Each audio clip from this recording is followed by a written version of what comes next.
La culture du riz au village de démonstration dans le nord-ouest du Burundi a contribué à l'augmentation de la production et à la satisfaction des riziculteurs sous la supervision d'experts agricoles chinois. Depuis 4 ans, Jean Bosco, riziculteur du village Ninga 4, travaille sous l'encadrement d'experts agricoles chinois. La production a augmenté, dit-il, grâce à la nouvelle qualité des semences fournies par la Chine. Les semences chinoises donnent une production satisfaisante, même au niveau du moulin quand nous l'écorchons. C'est palpable, ça se voit. Par hectare, on récoltait 80 sacs de riz.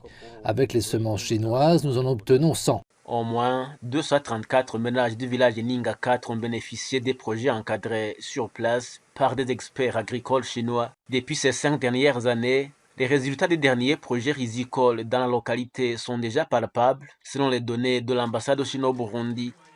Avec les semences sélectionnées offertes et l'appui technique, le rendement par hectare a augmenté de 136% et le revenu net des villageois prenant a augmenté de 463%. 1072 personnes se sont débarrassées de la pauvreté absolue. Après avoir visité la Chine pour l'échange d'expériences en matière de développement, le gouverneur de la province de Bubanza invite sa population à rester attentive aux techniques agricoles chinoises pour servir de base à la relance économique du pays. Les Chinois nous apprennent à pêcher du poisson. Ils ne donnent rien gratuitement. Ici, ils nous encadrent. Il nous faut donc changer notre comportement si on veut se développer comme les Chinois. Qu'on change de comportement pour travailler, n'attendons pas d'aide.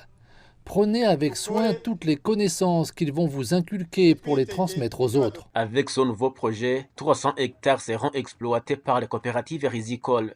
Les riziculteurs bénéficieront de semences sélectionnées et des technologies chinoises avancées. La Direction générale de la promotion des sociétés coopératives prévoit une augmentation de la production et une hausse du niveau de vie de la population bénéficiaire du projet.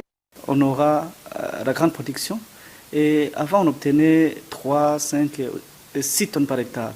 Mais avec la technologie avancée, on peut même avoir 10 tonnes par hectare. Ça veut dire qu'après avoir eu la grande production, aussi leur vie changera, leur niveau de vie changera, seront développés dans leur famille et aussi au Burundi.